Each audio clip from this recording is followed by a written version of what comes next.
Hello বন্ধুরা, তো কেমন আছো তোমরা সবাই? আশা করছি খুব ভালো আছো, আর আমিও খুব ভালো আছি। তো আবার চলে এলাম একটা নতুন শর্টস ভিডিও নিয়ে। আজকে আমার কাজ ছুটির পর আমি আর আমার বর একটু বেরিয়ে পড়েছিলাম ঘুরুঘুরু করতে।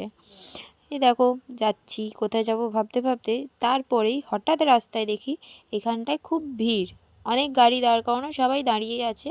তারপরে দেখি যে এখানে ঝামেলা হচ্ছে, তো আমরাও দাঁড়িয়ে পড়লাম একটু, যে কী হয়েছে, কিসের জন্য এত ঝামেলা হচ্ছে দেখার জন্য। তারপরে দেখি এই লোকটাকে ধরে সবাই মিলে খুব পেটাচ্ছে।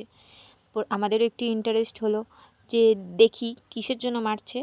তখন জানতে পারলাম যে লোকটা নাকি চিটিংবাজ, এদের সাথে চিটিংবাজি করেছে, এদের টাকা নিয়ে সেটা আর দিতে চাইছে না। এইগুলো তো একদমই উচিত নয়। তারপরে তোমরা বলতেই পারো যে আমাদের কেন তো ইন্টারেস্ট, তো ইন্টারেস্ট হবে না গাইস? বোঝো বোঝো গাইস, বাঙালির তো ঝামেলা দেখলে একটু ইন্টারেস্ট হয়। সে যতই কাজ থাকুক তারা দাঁড়িয়ে দেখবেই, আমরাও বাঙালি।